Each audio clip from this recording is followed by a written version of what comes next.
আজ আমরা কথা বলবো এমন একটি শহরকে নিয়ে, যে শহরের পরিচয় শুধু তার নামের মধ্যে সীমাবদ্ধ নয়। এই শহরের অলিতে গলিতে মিশে আছে ফরাসি ঔপনিবেশিক ইতিহাস, ভারতের স্বাধীনতা সংগ্রামের উত্তাল দিন, রবীন্দ্রনাথের স্মৃতি, তাঁত শিল্পের ঐতিহ্য, আর সবশেষে এমন এক উৎসব যা আজ গোটা বিশ্বের কাছে এই শহরের আলাদা পরিচয় তৈরি করেছে। শহরটির নাম চন্দননগর। হুগলি নদীর তীরে অবস্থিত এই শহরকে একসময় বলা হতো ফরাসঢাকা, কারণ একটা দীর্ঘ সময় ধরে চন্দননগর ছিল ফরাসি উপনিবেশ। কিন্তু প্রশ্ন হলো, চন্দননগর নামটা এলো কোথা থেকে? এই নামের উৎপত্তি নিয়েও রয়েছে মতভেদ। ঐতিহাসিক ও সাহিত্য গবেষক ডক্টর সুকুমার সেনের মতে একসময় এই অঞ্চলে চণ্ডীর একটি মন্দির ছিল। সেই চণ্ডীনগর নাম থেকেই ধীরে ধীরে চন্দননগর নামটি উৎপত্তি হতে পারে। তবে এটাই একমাত্র মত নয়, অর্থাৎ চন্দননগরের নামের মধ্যেই যেমন ইতিহাসের নানা স্তর রয়েছে, তেমনি এর অতীত নিয়েও রয়েছে একাধিক ব্যাখ্যা। এবার আসি চন্দননগরের সবচেয়ে গুরুত্বপূর্ণ পরিচয়ের দিকে। সেটা কি? ফরাসি শাসন।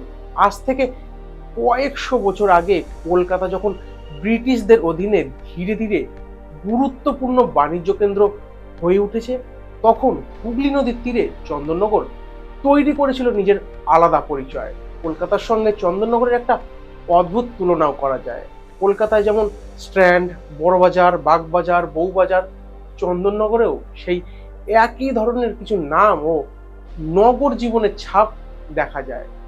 ফরাসি শাসনকালে শহরের রাস্তা, নিকাশি ব্যবস্থা এবং নগর পরিকল্পনায় ইউরোপীয় প্রভাব স্পষ্ট হয়ে ওঠে। আর এই ফরাসি পরিচয়টাই পরবর্তীকালে চন্দননগরকে ভারতের স্বাধীনতা সংগ্রামের ইতিহাসে অন্যরকম গুরুত্ব এনে দেয়। কিভাবে? কারণ চন্দননগর তখন ব্রিটিশ ভারতের অংশ ছিল না, ফলে ব্রিটিশ পুলিশের সঙ্গে এখানে ইচ্ছে মতো ঢুকে পড়া সম্ভব ছিল না। ফরাসি প্রশাসনের অনুমতির প্রয়োজন হতো। এই রাজনৈতিক পরিস্থিতি চন্দননগরকে একসময় বিপ্লবীদের জন্য তুলনামূলক নিরাপদ আশ্রয়স্থলে পরিণত করে। ভাবুন তো, একদিকে ব্রিটিশ শাসন, অন্যদিকে তার পাশেই ফরাসি অধিকৃত একটি শহর, আর সেই শহরের মধ্যেই আশ্রয় নিচ্ছেন ব্রিটিশ বিরোধী বিপ্লবীরা। ফলে চন্দননগরের বাড়িঘর, গলি, বাগান সবকিছুই যেন স্বাধীনতা সংগ্রামের এক একটি গোপন অধ্যায়ের সাক্ষী হয়ে উঠছিল। আলিপুর বোমার মামলায় অভিযুক্ত হওয়ার পর অরবিন্দ ঘোষ সহ বেশ কিছু বিপ্লবী এখানে আশ্রয় নিয়েছিলেন। চট্টগ্রাম অস্ত্রাগার লুণ্ঠনের সঙ্গে যুক্ত বিপ্লবী গণেশ ঘোষ, অনন্ত সিংহ এবং জীবন ঘোষালও একসময় চন্দননগরে আত্মগোপন করেছিলেন। শুধু তাই নয়, এই শহরের সঙ্গে জড়িয়ে আছে বিপ্লবী কানাইলাল দত্তের নাম। কানাইলাল দত্তের শৈশব কেটেছিল চন্দননগরে। আজও তার স্মৃতির সঙ্গে যুক্ত ভিটে, তার নামে বিদ্যালয় এবং ক্রীড়াঙ্গন এই শহরের ইতিহাসকে মনে করিয়ে দেয়। আরেক বিপ্লবী রাসবিহারী বসু, তার পৈতৃক ভিটেও চন্দননগরের ফটকগোড়া এলাকায়। অর্থাৎ চন্দননগর শুধু বিপ্লবীদের আশ্রয় দেয়নি, এই শহরের সঙ্গে জড়িয়ে ছিলেন এমন বহু মানুষ যারা ভারতের স্বাধীনতা সংগ্রামের ইতিহাসে স্থায়ী জায়গা করে নিয়েছেন। মতিলাল রায়, জ্যোতিষচন্দ্র ঘোষ, শ্রীচন্দ্র ঘোষ, মনীন্দ্রনাথ নায়েক, বীরেন্দ্র কুমার ঘোষ, আরো বহু বিপ্লবীর স্মৃতিতে চন্দননগর হয়ে উঠেছিল অগ্নিযুগের এক গুরুত্বপূর্ণ কেন্দ্র। এখানেই আসে একটি অত্যন্ত গুরুত্বপূর্ণ ঘটনা। 1911 সালে মতিলাল রায়ের প্রতিষ্ঠিত প্রবর্তক সংঘের মধ্যে রাসবিহারী বসুর একটি বোমার পরীক্ষা করা হয়েছিল বলে ঐতিহাসিক বিবরণে উল্লেখ পাওয়া যায়। পরবর্তীকালে সেই বোমাই ব্রিটিশ ভারতের তৎকালীন ভাইসরয় লর্ড হার্ডিঞ্জের ওপর হামলায় ব্যবহৃত হয়। এই ঘটনাগুলো থেকে একটা বিষয় পরিষ্কার: চন্দননগর তখন শুধু একটা শহর ছিল না, এটি ছিল ব্রিটিশ বিরোধী বিপ্লবী কর্মকাণ্ডের একটি গুরুত্বপূর্ণ ঘাঁটি। আর ঋষি অরবিন্দ, তিনিও কিছুদিন চন্দননগরে আত্মগোপন করেছিলেন। পরে তিনি চলে যান পদুচেরিতে, অর্থাৎ ভারতীয় স্বাধীনতা আন্দোলনের ইতিহাসের অনেক পরিচিত নামের সঙ্গে চন্দননগরের সম্পর্ক সরাসরি বললেই চলে। কিন্তু চন্দননগরের ইতিহাস শুধু রাজনীতি বা বিপ্লবের ইতিহাস নয়, এই শহরের সঙ্গে জড়িয়ে আছে বাংলার সাহিত্য ও সংস্কৃতিরও গুরুত্বপূর্ণ কিছু স্মৃতি। বিশ্বকবি রবীন্দ্রনাথ ঠাকুর একাধিকবার চন্দননগরে এসে থেকেছেন। হুগলি নদীর তীরে অবস্থিত পাতালবাড়ি আজও তার স্মৃতির সঙ্গে জড়িয়ে আছে। তাই চন্দননগরের পুরনো বাড়িগুলোর দিকে তাকালে শুধু স্থাপত্য দেখা যায় না, দেখা যায় বাংলা সমাজ, সংস্কৃতি এবং ঔপনিবেশিক সময়ের নানা স্তরের ইতিহাস। আর একটি গুরুত্বপূর্ণ পরিচয় ছিল চন্দননগরের তাঁত বস্ত্র। একসময় এখানকার কাপড়ের খ্যাতি বহু দূর পর্যন্ত ছড়িয়ে পড়েছিল। ফরাসডাঙ্গার কাপড় এই নামের মধ্যেও সেই পুরনো বাণিজ্যিক ঐতিহ্যের স্মৃতি রয়েছে। কিন্তু যদি আজ কাউকে জিজ্ঞেস করা হয় চন্দননগর কিসের জন্য বিখ্যাত, সম্ভবত অধিকাংশ মানুষ একটা কথাই বলবেন, জগদ্ধাত্রী পুজো। আর এখানেই চন্দননগরের ইতিহাসের সঙ্গে উৎসবের এক অসাধারণ সংযোগ তৈরি হয়।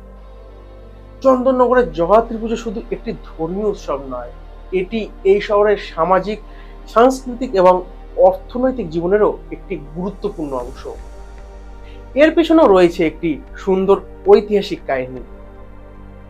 এক সময় চন্দননগরের চাউলপট্টির ব্যবসায়ীরা দুর্গাপুজোর সময় অত্যন্ত ব্যস্ত থাকতেন। তাদের ব্যবসার ব্যস্ততা এতটাই বেশি ছিল যে দুর্গাপুজোর 4 দিন উৎসবে অংশ নেওয়ার সুযোগ প্রায় থাকতো না। তখন স্থানীয় জমিদার ইন্দ্রনারায়ণ চৌধুরী তাদের সমস্যার কথা ভাবলেন। ইন্দ্রনারায়ণ আগে থেকেই নন্দদুলার মন্দির প্রতিষ্ঠা করেছিলেন। ঐতিহাসিক বিবরণ অনুযায়ী 1754 খ্রিস্টাব্দে তার হাত ধরে চন্দননগরে জগদ্ধাত্রী পুজোর প্রচলন ঘটে। তিনি ঠিক কি করলেন? দুর্গাপুজোর 1 মাস পরে তার বাড়িতে মহা সমারোহে জগদ্ধাত্রী পুজো করবেন, ফলে ব্যবসায়ীরাও সেই পুজোয় অংশ নিতে পারবেন। এভাবেই চন্দননগরে জগদ্ধাত্রী পুজোর একটি নতুন অধ্যায় শুরু হয়। কিন্তু ইতিহাস কখনো সরল পথে এগোয় না। 1756 সালে ইংল্যান্ড ও ফ্রান্সের মধ্যে যুদ্ধ শুরু হলে চন্দননগরের উপর আক্রমণ আসে। লর্ড ক্লাইভের নেতৃত্বে ইংরেজ বাহিনী স্থল ও জলপথে আক্রমণ চালায়। শহরে ব্যাপক লুটতরাজ হয়। ইন্দ্রনারায়ণ চৌধুরীর বাড়িও রেহাই পায়নি। তার বাড়ি থেকে বিপুল সম্পদ নিয়ে যাওয়া হয় বলেও ঐতিহাসিক বিবরণে উল্লেখ আছে। নন্দদুলার মন্দিরও ক্ষতিগ্রস্ত হয়, আর ইন্দ্রনারায়ণের প্রাসাদও প্রায় ধ্বংস হয়ে যায়। এই সময় 1756 সালে ইন্দ্রনারায়ণের মৃত্যু হয়, ফলে তার বাড়ির পুজো আর আগের জায়গায় চালিয়ে যাওয়া সম্ভব হলো না। তখন চাউলপট্টির ব্যবসায়ীরা জগদ্ধাত্রী পুজোটিকে নিজেদের এলাকায় নিয়ে আসে। আজও সেই পুজো সেখানেই হয়ে আসছে এবং চন্দননগরের মানুষ এই দেবীকে ভালোবেসে বলেন আদিমা। এই পুজোর আরেকটি বিশেষ দিক আছে। চাউলপট্টির পুজোর প্রথম সংকল্প করা হয়েছিল ইন্দ্রনারায়ণ চৌধুরীর নামে। আজও সেই পুজোর সংকল্প হয় চৌধুরী পরিবারের বয়োজ্যেষ্ঠ সদস্যের নামে। একটি বারোয়ারি পুজোর ক্ষেত্রে এই ঐতিহ্য নিঃসন্দেহে ব্যতিক্রমী। সময়ের সঙ্গে সঙ্গে চন্দননগরের জগদ্ধাত্রী পুজো আরো বড় হয়েছে, আরো জাঁকজমকপূর্ণ হয়েছে। আর এই পুজোকে অন্য শহরের পুজো থেকে আলাদা করে তুলেছে একটি বিষয়। আমি জানি আপনারা বুঝতে পেরেছেন। আর সেই বিষয়টাই হলো আলোকসজ্জা। চন্দননগরের আলোকসজ্জা এখন নিজেই একটি শিল্প। পুজোর সময় শহরের রাস্তা জুড়ে তৈরি হয় বিশাল আলোকসজ্জা। আলো দিয়ে তৈরি হয় নানা ছবি, চরিত্র, চলমান দৃশ্য এবং সামাজিক বার্তা। আর তাই জগদ্ধাত্রী পুজোর সময় চন্দননগর যেন একটা বিশাল মুক্ত আকাশের প্রদর্শনীতে পরিণত হয়। দুর্গাপুজোর প্রায় 1 মাস পর আসে জগদ্ধাত্রী পুজো। দুর্গাপুজোর মতোই 4 দিন ধরে চলে উৎসব, আর বিসর্জনের দিন সেটাই সম্ভবত চন্দননগরের সবচেয়ে আবেগঘন দৃশ্যগুলোর একটি। উঁচু উঁচু প্রতিমা, অসংখ্য মানুষের ভিড়, আলোকসজ্জা, শোভাযাত্রা সব মিলিয়ে শহর তখন অন্যরকম হয়ে ওঠে। রানীঘাটে হয় বিসর্জন। বহু মানুষ দেশ থেকে বিদেশ থেকে এই বিসর্জন দেখতে আসে চন্দননগরে। আর এই বিশাল আয়োজনকে সুশৃঙ্খলভাবে পরিচালনার জন্য চন্দননগর কর্পোরেশন, পুলিশ এবং পুজো কমিটির প্রতিনিধিদের নিয়ে কেন্দ্রীয় কমিটি কাজ করে। প্রায় 150 পুজোর উপর নজরদারির ব্যবস্থাও থাকে। এত বড় একটি উৎসব হয়, কিন্তু তার মধ্যেও শৃঙ্খলা বজায় রাখার এই প্রচেষ্টা চন্দননগরের পুজোর অন্যতম বৈশিষ্ট্য। এখন একটু পিছনে ফিরে তাকানো যায়। চন্দননগরের গল্প তাহলে আসলে কি? এটা কি শুধু ফরাসি উপনিবেশের গল্প? না। এটা কি শুধু বিপ্লবীদের আশ্রয়স্থলের গল্প? সেটাও নয়। আবার শুধু জগদ্ধাত্রী পুজোর গল্পও নয়। চন্দননগরের আসল পরিচয় তৈরি করেছে এই সবকটি ইতিহাস একসঙ্গে মিশে গিয়ে।